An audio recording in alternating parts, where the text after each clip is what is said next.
എല്ലാവർക്കും സുഖമാണെന്ന് വിശ്വസിക്കുന്നു. ഒരിക്കൽ കൂടി എല്ലാവർക്കും അനുജാരോസ്വ്ലോഗ്സിലേക്ക് സ്വാഗതം.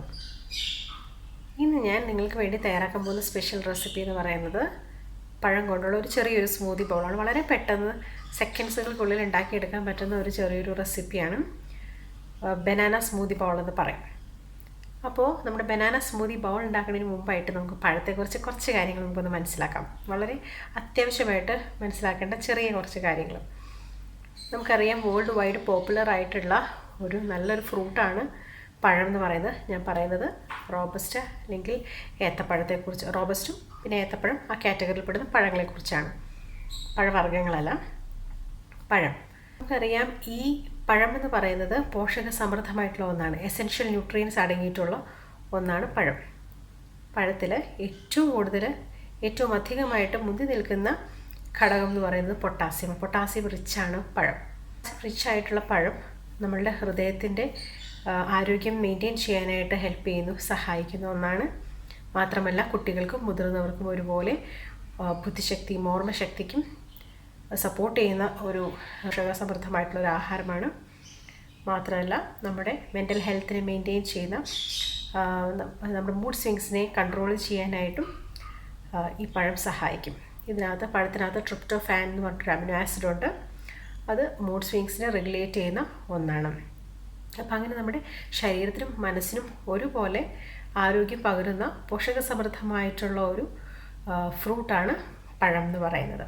ഒരു സാധാരണ പഴം ഒരു മനുഷ്യന്, സാധാരണ ഒരു ഹെൽത്തി ആയിട്ടൊരു വ്യക്തിക്ക് നൽകുന്നത് ശരാശരി 9% പൊട്ടാസ്യമാണ് നൽകുന്നത്. ഇനി നമുക്ക് ആർക്കൊക്കെ ഈ പഴം കഴിക്കുമ്പോൾ ശ്രദ്ധിക്കണം, ഏതൊക്കെ കാറ്റഗറി പെടുന്നവരാണ് പഴം കഴിക്കുമ്പോൾ ശ്രദ്ധിക്കേണ്ടതെന്ന് നമുക്കൊന്ന് കാണാം.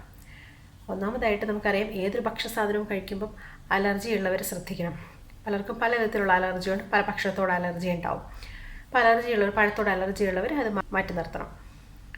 രണ്ടാമത്തത് കിഡ്നി സംബന്ധമായിട്ടുള്ള അസുഖങ്ങൾ, വൃക്ക സംബന്ധമായിട്ടുള്ള പ്രശ്നങ്ങളുള്ളവർ ഇത് മാറ്റി നിർത്തണം. കാരണം പൊട്ടാസ്യം റിച്ച് ആയതുകൊണ്ട് ഇവർ ശ്രദ്ധിക്കേണ്ടതാണ്. ഈ വൃക്ക സംബന്ധമായിട്ടുള്ള രോഗങ്ങളുള്ളവരിൽ അവരുടെ ശരീരത്തിൽ രക്തത്തിൻ്റെ അളവിൽ പൊട്ടാസ്യത്തിൻ്റെ അളവ് കൂടുതലായിരിക്കും. അവരുടെ വൃക്കകൾക്ക് ഈ പൊട്ടാസ്യം പുറന്തള്ളാനായിട്ട്, അധികമായിട്ടുള്ള പൊട്ടാസ്യം അവരുടെ രക്തത്തിൽ നിന്ന് പുറന്തള്ളാനായിട്ട് സാധ്യമല്ല. അതുകൊണ്ട് അവർ ഈ പൊട്ടാസ്യം റിച്ച് ആയിട്ടുള്ള പഴം ഒഴിവാക്കണം. കാരണം ഒന്നുകൂടെ അത് കൂട്ടാനായിട്ട് സാധ്യതയുണ്ട്. അതുകൊണ്ട് മൂന്നാമതായിട്ട് ഹൃദയ സംബന്ധമായിട്ടുള്ള രോഗമുള്ളവർ, ഹൃദയ സംബന്ധമായിട്ടുള്ള പ്രശ്നങ്ങളുള്ളവർ ഡോക്ടേഴ്സിനെ കാണുകയും ഡോക്ടേഴ്സ് ബീറ്റ ബ്ലോക്കേഴ്സ് കാറ്റഗറിപ്പെടുന്ന പ്രിസ്ക്രിപ്ഷൻസ് പ്രിസ്ക്രൈബ് ചെയ്യുകയും ചെയ്യുന്നുണ്ട്. ബ്ലഡ് പ്രഷർ ഉള്ളവരും അതുപോലെ തന്നെ ഹൃദയ സംബന്ധമായിട്ടുള്ള ഇഷ്യൂസ് ഉള്ളവരും ബീറ്റ ബ്ലോക്കേഴ്സ് കാറ്റഗറിപ്പെടുന്ന മരുന്ന് കഴിക്കുന്നവരും അവരുടെ രക്തത്തിൽ ഈ പൊട്ടാസ്യത്തിൻ്റെ അളവ് കുറച്ച് കൂടുതലായിരിക്കും. അപ്പോൾ അതിൻ്റെ കൂട്ടത്തിൽ നമ്മൾ പഴവും അതുപോലെ തന്നെ തത്തുല്യമായിട്ടുള്ള പൊട്ടാസ്യം റിച്ച് ആയിട്ടുള്ള ഫ്രൂട്ട്സ് കഴിക്കുമ്പോൾ അത് ഒന്നുകൂടെ കൂടാനായിട്ടുള്ള സാധ്യതയുണ്ട്. അപ്പം ഡോക്ടേഴ്സിൻ്റെയും റെക്കഗ്നൈസ്ഡ് ആയിട്ടുള്ള ഡയറ്റീഷ്യൻസിൻ്റെയും ഒക്കെ വിദഗ്ധമായ ഉപദേശം സ്വീകരിച്ചുകൊണ്ട് വേണം ആഹാരക്രമങ്ങൾ നിയന്ത്രിക്കാനായിട്ട്. അപ്പോൾ ഇത്രയും കാര്യങ്ങളാണ് നമ്മുടെ ഈ ചെറിയ പഴത്തെക്കുറിച്ച് നമുക്ക് മനസ്സിലാക്കാനുള്ളത്. അപ്പോൾ നമുക്ക് എത്രയും പെട്ടെന്ന് നമ്മുടെ റെസിപ്പിയിലേക്ക് കിടക്കാം. നമ്മുടെ സ്മൂതി ഉണ്ടാക്കാൻ വളരെ എളുപ്പമാണ്. അപ്പോൾ നമ്മൾ സാധനങ്ങൾ റെഡിയാക്കി വെച്ചാൽ പെട്ടെന്ന് മിനിറ്റുകൾക്കുള്ളിൽ തന്നെ ഉണ്ടാക്കിയെടുക്കാം. ഇതിനാവശ്യമായിട്ടുള്ളത് 3 പഴുത്ത റോബസ്റ്റ് പഴമാണ് ഉപയോഗിച്ചിരിക്കുന്നത്. പിന്നെ 1 കപ്പ് പ്യുവർ പാല്. അൽമറായ ആയതുകൊണ്ട് അത് പാസ്ചറൈസ്ഡ് മിൽക്കാണ്. അത് വേറെ പ്രത്യേകിച്ച് നമ്മൾ കാച്ചേണ്ട ആവശ്യമില്ല. പിന്നെ പീനട്ട് ബട്ടർ, നട്ട്സ്. ഇതിൽ 3 പഴത്തിൽ 1 പഴം 250 ml കപ്പിൽ നിങ്ങൾ കാണുന്നത് ഫ്രോസൺ ആക്കി വെച്ചിരിക്കുന്ന ബനാനയാണ്. ഫ്രീസറിൽ വെച്ച് ഫ്രോസൺ ആക്കിയ ബനാന. പഴം എടുക്കുമ്പോൾ ശ്രദ്ധിക്കേണ്ടത് പഴുത്ത പഴം അതിന് ഡോട്ട്സ് ഉള്ള നല്ല പഴങ്ങളായിരിക്കണം. അത് ഗുണമേന്മയുള്ളതായിട്ട് കരുതപ്പെടുന്നു. പിന്നെ ഈ നട്ട്സ് ബ്ലെൻഡ് ചെയ്യുന്ന സമയത്തിൻ്റെ ഇടയ്ക്ക് അത് റോസ്റ്റ് ചെയ്ത് എടുക്കുകയാണ്. ചെറുതായിട്ട് ഘീയിലോ നെയ്യിലോ അതല്ലെങ്കിൽ ഓയിലിലോ ഉപയോഗിച്ച് നമ്മൾ റോസ്റ്റ് ചെയ്തെടുക്കുകയാണ്. ഇത് നമ്മൾ പഞ്ചസാര ഉപയോഗിക്കുന്നില്ല. പിന്നെ വേറൊരു സ്പെഷ്യൽ ഇൻഗ്രീഡിയൻ്റ് കൂടി നമ്മൾ ലാസ്റ്റ് ആഡ് ചെയ്യുന്നുണ്ട്. അപ്പം വീഡിയോ ഫുള്ളായിട്ട് കാണുക.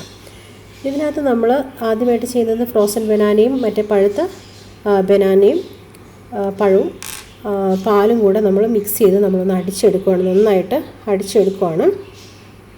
വേറെ നമ്മൾ പുറമേ വെള്ളമോ വേറെ അധികം പാലോ ഉപയോഗിക്കുന്നില്ല. അതിനുശേഷം നമ്മൾ പീനട്ട് ബട്ടർ നമ്മളിതിലേക്ക് ആഡ് ചെയ്യുകയാണ് ചെയ്യുന്നത്. പീനട്ട് ബട്ടർ ഇട്ടിട്ട് 1 ടേബിൾ സ്പൂണാണ് ഉപയോഗിക്കുന്നത്. 1 ടേബിൾ സ്പൂൺ പീനട്ട് ബട്ടർ ഇട്ടിട്ട് നമ്മൾ നന്നായിട്ട് തിക്കായിട്ട് നമ്മൾ അടിച്ചെടുക്കുകയാണ് ചെയ്യുന്നത്. അപ്പോൾ ഈ ഒരു കൺസിസ്റ്റൻസിയിലായിരിക്കും ഇരിക്കുക. അതിനുശേഷം നിങ്ങൾക്ക് ഇഷ്ടമുള്ളതുപോലെ ഘീയോ ഓയിലോ എന്താണെന്ന് വെച്ചാൽ ഉപയോഗിച്ച് നട്ട്സ് ഒന്ന് ചെറുതായിട്ട് ലൈറ്റ് ബ്രൗൺ ആയിട്ട് വരുന്നത് വരെ ഒന്ന് റോസ്റ്റ് ചെയ്തെടുക്കുക. ഇതിലെ മാജിക് ഇൻഗ്രീഡിയൻ്റ് എന്ന് പറയുന്നത് കൊക്കോ പൗഡറാണ്. അപ്പോൾ നല്ലൊരു കളർ വരും, നല്ല ബ്രൗണിഷ് കളർ വരും. കുട്ടികൾക്ക് ചോക്ലേറ്റ് പോലെ ഇത് കഴിക്കാനുള്ളൊരു ഇഷ്ടവും വരും അവർക്ക്. അപ്പോൾ അതും കൂടെ നമ്മൾ ആഡ് ചെയ്ത് വരുമ്പോൾ നല്ലൊരു തിക്ക് ആൻഡ് ക്രീമി ആയിട്ടുള്ള നല്ല കണ്ടൻ്റ് ഉള്ള ഒരു സ്മൂതി ബൗളായിട്ട് മാറും. കാണുമ്പോഴേ തന്നെ നമുക്കത് എടുത്ത് കഴിക്കാനായിട്ട് നമുക്ക് തോന്നും. അപ്പോൾ നമ്മൾ അടിച്ചു വെച്ചിരിക്കുന്ന നമ്മുടെ സ്മൂതിയിലേക്ക് നമ്മൾ റോസ്റ്റ് ചെയ്ത് വെച്ചിരിക്കുന്ന നട്ട്സും പഴം അരിഞ്ഞു വെച്ചിട്ട് ലൈറ്റായിട്ട് കനം കുറഞ്ഞ് അരിഞ്ഞു വെച്ചിരിക്കുന്ന പഴം നമ്മൾ ജസ്റ്റ് ലെയേർഡായിട്ട് നമ്മളതിന് മീതെ വെക്കുകയും കൂടെ ചെയ്യുന്നു. അപ്പം നമ്മുടെ അടിപൊളി ക്രീമി ആൻഡ് തിക്കായിട്ടുള്ള സ്മൂതി ബൗൾ റെഡി ആയിട്ടുണ്ട്. അപ്പോൾ എപ്പോഴെങ്കിലും സമയം കിട്ടുമ്പം ഈ സാധനങ്ങളൊക്കെ കയ്യിലുള്ളപ്പം നിങ്ങളിത് ട്രൈ ചെയ്ത് നോക്കണം. പിന്നെ ഇതിൻ്റെ ഡെക്കറേറ്റീവ് പർപ്പസായിട്ട് കുട്ടികൾ കുറച്ചും കൂടെ കഴിക്കാൻ ഇഷ്ടം തോന്നാനായിട്ട് നമുക്ക് ചോക്ലേറ്റ് സിറപ്പൊക്കെ ഉണ്ടെങ്കിൽ ഒന്ന് ജസ്റ്റ് ആഡ് ചെയ്ത് കൊടുത്താൽ വളരെ നല്ലതായിരിക്കും. കാണാനും നല്ല രസമുണ്ട്, കുട്ടികൾ കഴിക്കുകയും ചെയ്യും, ന്യൂട്രീഷ്യസ് ആണ്. പീനട്ട് ബട്ടർ ഓപ്ഷണലാണ്. പീനട്ട് ബട്ടർ നമുക്ക് വീട്ടിൽ പ്രിപ്പയർ ചെയ്യാവുന്നതാണ്, അത് കുറച്ചും കൂടെ ഹെൽത്തിയാണ്. അപ്പോൾ വീഡിയോ ഇഷ്ടപ്പെട്ടെങ്കിൽ എല്ലാവരും ലൈക്ക് ചെയ്യുക, ഷെയർ ചെയ്യുക. അടുത്ത വീഡിയോയിൽ കാണുന്നവരെ എല്ലാവർക്കും ബൈ.